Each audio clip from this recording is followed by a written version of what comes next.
Oi pessoal, sejam bem-vindos a mais um vídeo do nosso canal. Dando sequência ao meu plano de ajudar vocês a terem mais contato com a filosofia, eu quero introduzir um tema que parece assim meio tranquilo, fácil, mas não é. E eu estou falando sobre a pergunta do título deste vídeo, que é, afinal de contas, o que é a filosofia? Apesar de ser uma pergunta simples, ela não é uma pergunta de resposta muito fácil. Perguntar o que é a filosofia acaba nos introduzindo em algo que chamamos de metafilosofia, isto é, a reflexão filosófica sobre a própria filosofia. E como a gente vai ver, muitas respostas foram dadas e continuam sendo dadas ao longo de toda a história do conhecimento. Durante muito tempo, a filosofia, sabedoria e ciência eram praticamente sinônimos, e cada cultura enxergava esses conhecimentos com várias peculiaridades. E buscar esse conhecimento mais elevado sempre foi pretensão de sábios, alquimistas, filósofos, astrólogos, que nas culturas antigas também se confundiam com os astrônomos. Mas afinal de contas, será que é possível a gente buscar um entendimento comum de o que seria a filosofia? Com muita frequência, nós dizemos que a filosofia é uma palavra de origem grega, que quer dizer amor pelo saber, já que filo é um tipo de amor e sofia é justamente a palavra grega para sabedoria.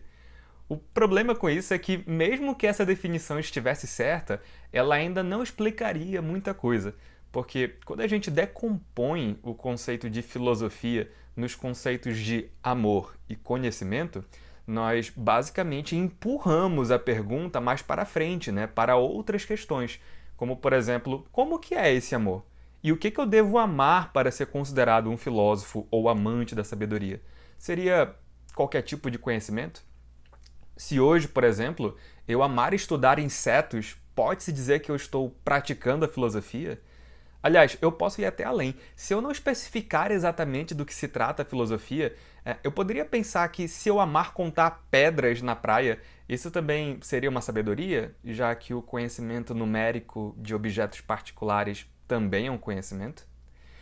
Bom, para tentar ajudar a gente a refletir sobre esse assunto, eu vou fazer aquilo que eu recomendo lá no nosso curso, A Formação da Opinião, os Fundamentos da Filosofia. E vou chamar então a opinião de quem a gente tem certeza de que foram filósofos.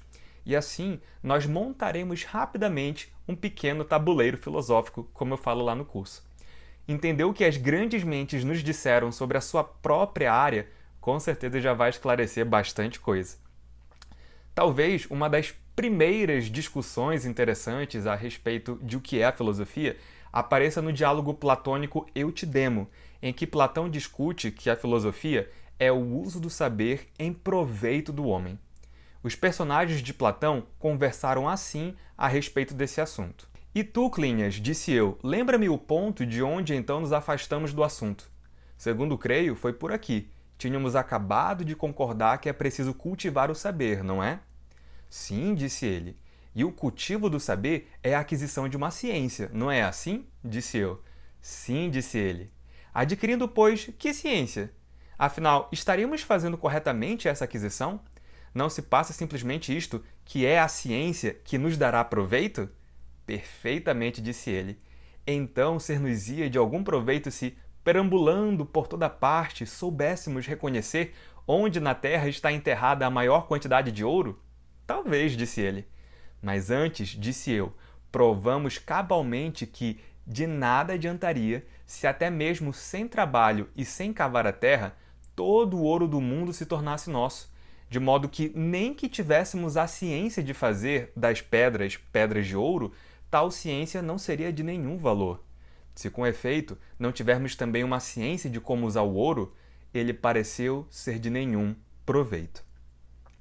Ou seja, segundo a ideia que Platão expressa aí, a filosofia é sempre o emprego do conhecimento humano em benefício do homem, e não apenas uma mentalização de frases e dados corretos. E aqui eu faço uma ressalva de que sempre temos de tomar cuidado com os diálogos de Platão. Às vezes, ele só está desenvolvendo uma ideia através de um personagem, mas não quer dizer que ele necessariamente concorde com ela. Mas voltando às falas deles, sábio, filósofo ou cientista, segundo esse curto diálogo, seria a pessoa que está tentando entender as coisas para poder aplicá-las na realidade. Daí existiria sabedoria na medicina quando médicos descobrem uma cura de uma doença. Existiria sabedoria no direito quando conseguimos usá-lo para um melhor convívio na sociedade e por aí vai. Muito tempo depois, esse mesmo entendimento volta a aparecer de forma parecida, mas não igual, com Descartes, que é um filósofo da modernidade, que disse a respeito da filosofia que esta palavra significa o estudo da sabedoria. E por sabedoria não se entende somente a prudência nas coisas, mas um perfeito conhecimento de todas as coisas que o homem pode conhecer, tanto na conduta de sua vida, quanto para a conservação de sua saúde e a invenção de todas as artes. Percebo aí que Descartes enfatiza que o conhecimento que a filosofia nos dá é um conhecimento de sabedoria, um conhecimento que nos ajuda a sermos sábios de alguma forma, mas agora também amplia para uma ideia de perfeição de tudo que é conhecível pelo homem. Vários autores fizeram propostas de como o conhecimento filosófico, pelo menos de acordo com a abordagem que eles tinham, poderiam ajudar o homem, mas nem todos limitaram o conhecimento a isso de ele ser uma ciência para benefício prático. Aliás, para citar um exemplo curioso, poderíamos até dizer que Wittgenstein, um dos filósofos do que chamamos hoje, da filosofia analítica, um de seus fundadores, por assim dizer, disse que o propósito da filosofia era eliminar, de certa forma, a própria filosofia, ou pelo menos uma parte dela, uma vez que ele disse que tinha a pretensão de resolver todos os problemas filosóficos que estavam impedindo de nós avançarmos. Para ele, a filosofia era essencialmente uma atividade linguística, em que os filósofos estão basicamente querendo explicar os termos, clarificar conceitos, resolver ambiguidades e aporias indevidas. É como se o filósofo fosse um gramático filosófico, um pensador que teria como objetivo analisar como nós usamos as palavras e, assim, entender as regras pressupostas no uso de tais termos. E aí, para ele, os grandes problemas filosóficos, na verdade, não passariam de questões formuladas por quem não entendeu bem essas regras e a gramática filosófica com que trabalhamos. Podemos ver isso claramente no prefácio de seu famoso livro Tractatus Lógico-Filosóficos. Ele diz: o livro trata dos problemas filosóficos e mostra, creio eu, que a formulação desses problemas repousa sobre o mau entendimento da lógica de nossa linguagem. Poder-se-ia talvez apanhar todo o sentido do livro com estas palavras: o que se pode em geral dizer, pode-se dizer claramente, e sobre aquilo de que não se pode falar, deve-se calar. O livro pretende, pois, traçar um limite para o pensar, ou melhor, não para o pensar, mas para a expressão dos pensamentos. A fim de traçar um limite para o pensar, deveríamos poder pensar os dois lados desse limite. Deveríamos, portanto, poder pensar o que não pode ser pensado. O limite só poderá, pois, ser traçado na linguagem, e o que estiver além do limite será simplesmente um contrassenso. Como vocês viram, para ele, problemas filosóficos em geral eram causados por causa de confusões no uso da linguagem. Daí, se nós acertarmos na forma com a qual pensamos os conceitos, os limites da linguagem e coisas assim, estaria tudo resolvido. Nesse caso, a filosofia seria útil ao homem porque estaria ajudando a humanidade a parar de pensar em coisas sem sentido ou perdendo tempo com questões mal formuladas. E daí se seguiu uma longa tradição na filosofia analítica que pensou a filosofia como um exercício de clarificar conceitos. E, de fato, boa parte da reflexão filosófica tem sido isso. Explicar, por exemplo, por que um conceito é ou não aplicável a determinado contexto, por que devemos preferir determinada definição de uma palavra a outra definição, explicar se existem contradições ao assumir duas ideias diferentes, se fazer determinada pergunta faz sentido, ou se na verdade não se trata de um pseudo-problema e por aí vai. De fato, assim um filósofo parece quase um biólogo dos conceitos, né? Ele vai agrupando as coisas em gêneros e espécies de questões e problemas, catalogando filósofos dentro de grupos e vertentes, como quando, por exemplo, diz que não sei quem era um empirista, um racionalista, um metafísico analítico, um escolástico ou coisa assim. Por essa visão, porém, parece que o filósofo está cada vez mais se afastando dos problemas práticos, né? Aqueles de que Platão começou nos explicando lá no começo. Estaria essa atividade mais conceitual da filosofia, então, cada vez mais longe da realidade? Será que a filosofia se resume, assim, apenas a um pensamento abstrato de coisas muito distantes? Ecoando um pensamento muito famoso de Marx, aquele da tese 11 contra Feuerbach, que é motivo de muita discussão, inclusive, será então que, de fato, os filósofos têm errado ao terem apenas interpretado o mundo de maneiras diferentes e que a questão, na verdade, porém, é transformá-lo? Bem, um filósofo de que eu gosto muito acabou por tentar aproximar um pouco mais essas coisas na contemporaneidade. Falo de Sellars, um filósofo analítico do século XX, que assim se expressou a respeito da reflexão filosófica. O objetivo da filosofia, formulado abstratamente, é entender como as coisas, no mais amplo sentido possível do termo, estão conectadas no sentido mais amplo possível do termo. Sob coisas do mais amplo sentido possível, inclui itens radicalmente diferentes, como não só repolhos e reis, mas também números e deveres, possibilidades e estaladas de dedos, experiência estética e morte. Alcançar sucesso na filosofia seria, para usar um modo de expressão contemporâneo, estar familiarizado com o entorno, com respeito a todas essas coisas, não naquele modo irreflexivo no qual o centípoda da história tinha familiaridade com o seu entorno antes que encarasse a questão como é o caminho, mas naquele modo reflexivo, que significa que nenhum apoio intelectual está barrado. Aqui vemos que Sellars está interessado em fazer correlações não apenas abstratas e teoréticas, mas também em mostrar como essas coisas estão relacionadas com as coisas comuns do dia. Por exemplo, qual seria a relação dos números com a realidade material? Vocês já pararam para pensar como que é interessante o fato de a matemática, como uma ciência totalmente independente, consegue ter uma correlação praticamente perfeita com o nosso mundo? Nós podemos simplesmente começar a contar coisas, multiplicá-las, dividi-las e tudo isso de forma abstrata. Mas esses valores abstratos são exatamente aqueles que nós encontramos como resultado na realidade também. Como que a gente consegue explicar essa fascinante relação do mundo com a matemática? Outra questão que Sellars propõe é a relação entre repolhos e reis. Gente, repolhos e reis. Quais são as correlações que vocês conseguem ver entre as duas coisas? Parece que elas não estão relacionadas de nenhuma forma, né? Ou pelo menos não parece algo evidente assim à primeira vista. Pensando aqui um pouco alto com vocês, talvez a gente pudesse pensar em um reino em que o repolho é um item muito importante da economia local e que, portanto, a permanência do rei na monarquia dependa, de se o rei consegue manter aquela sociedade produzindo o repolho, se não vai abusar dos impostos sobre o repolho, se vai respeitar eventuais simbolismos religiosos a respeito do repolho e coisa assim. Ou quem sabe, Sellars esteja aqui propondo que repolhos e reis são ambos elementos da realidade, substâncias em um sentido até meio que aristotélico. Nesse caso, os dois são sujeitos de que podemos predicar coisas, como, por exemplo, peso, extensão, cor e por aí vai. Bem, como vocês puderam ver, a relação entre reis e repolhos pode ser tanto econômica, sociológica, religiosa ou até mesmo metafísica quando nós os enxergamos como dois entes. Seja como for, Sellars está nos dizendo que toda tentativa de mostrar como as coisas assim se relacionam é, no final das contas, um exercício filosófico. Tudo isso é muito interessante, mas, sinceramente, eu acho que o filósofo que melhor organizou isso pra gente foi Aristóteles.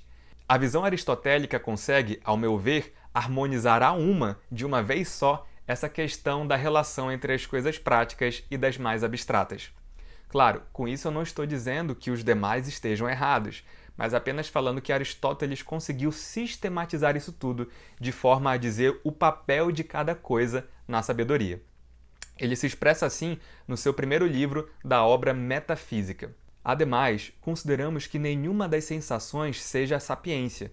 De fato, se as sensações são, por excelência, os instrumentos de conhecimento dos particulares, entretanto, não nos dizem um porquê de nada.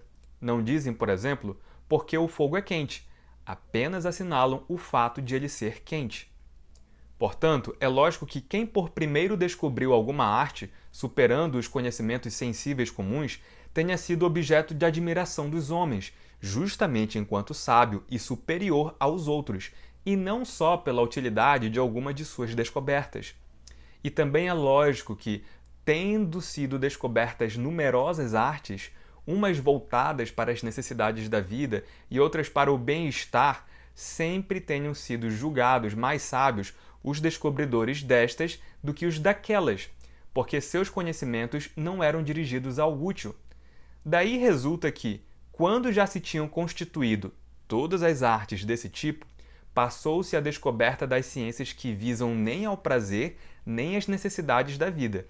E isso ocorreu primeiramente nos lugares em que os primeiros homens se libertaram de ocupações práticas. Por isso, as artes matemáticas se constituíram pela primeira vez no Egito. De fato, lá era concedida essa liberdade à casta dos sacerdotes. Diz-se na Ética qual é a diferença entre a arte e a ciência e as outras disciplinas do mesmo gênero. E a finalidade do raciocínio que ora fazemos é demonstrar que, pelo nome de sapiência, todos entendem a pesquisa das causas primeiras e dos princípios. E é por isso que, como dissemos acima, quem tem experiência é considerado mais sábio do que quem possui apenas algum conhecimento sensível. Quem tem a arte, mais do que quem tem a experiência. Quem dirige, mais do que o trabalhador manual. E as ciências teoréticas, mais do que as práticas. É evidente, portanto, que a sapiência é uma ciência acerca de certos princípios e certas causas.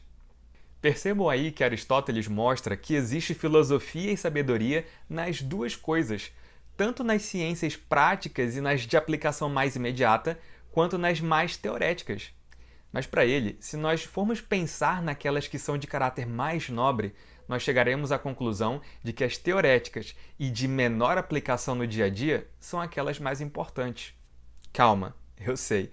É claro que nós devemos estudar as coisas práticas, mas é que Aristóteles está dizendo que mesmo essas ciências de aplicação mais cotidiana são regidas por princípios e causas que vão além daquilo que nós vemos na sensibilidade.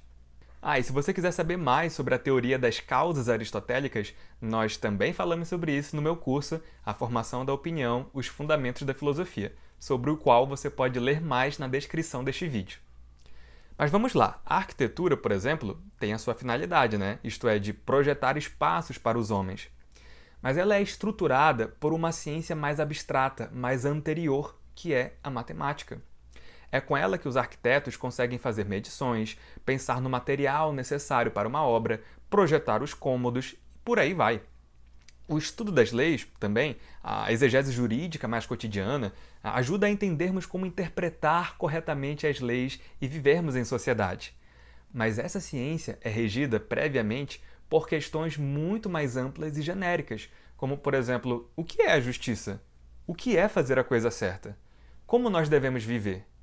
Existe toda uma metafísica dos costumes e do direito, para empregar uma expressão kantiana, que está pressuposta, ou às vezes até negligenciada, quando nós fazemos essas questões todas. Aristóteles nos diz que quando a humanidade começa a se desenvolver mais nessas ciências empíricas e sensíveis, reflexões de ordem mais teorética e abstrata vão ganhando espaço, como ele diz que aconteceu, por exemplo, no Egito, em que a sociedade da época chegou a um nível de poder ter uma ordem de pessoas para pensar em questões mais nobres e hierarquicamente anteriores. Dessa forma, Aristóteles não está descartando ou desprezando o conhecimento empírico ou de aplicação cotidiana, mas dizendo que ele possibilitou o nosso conhecimento mais abstrato de diversas maneiras, seja pela estruturação da sociedade, ou seja pela própria organização do conhecimento dentro das disciplinas. É que foi subindo através desses pilares empíricos que nós conseguimos ver qual era a estrutura suprassensível que fundamentava essas questões sensíveis.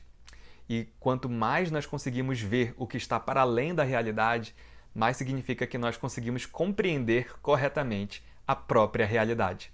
Uma coisa nos possibilitou ver a outra. Assim, a filosofia é, no final das contas, uma cadeia hierárquica de conceitos que vai subindo desde aquilo que nós podemos ver até aquilo que nós não podemos ver. Porque, como se diz em um livro muito profundo de filosofia primeira, só se vê bem com o coração. O essencial é invisível para os olhos.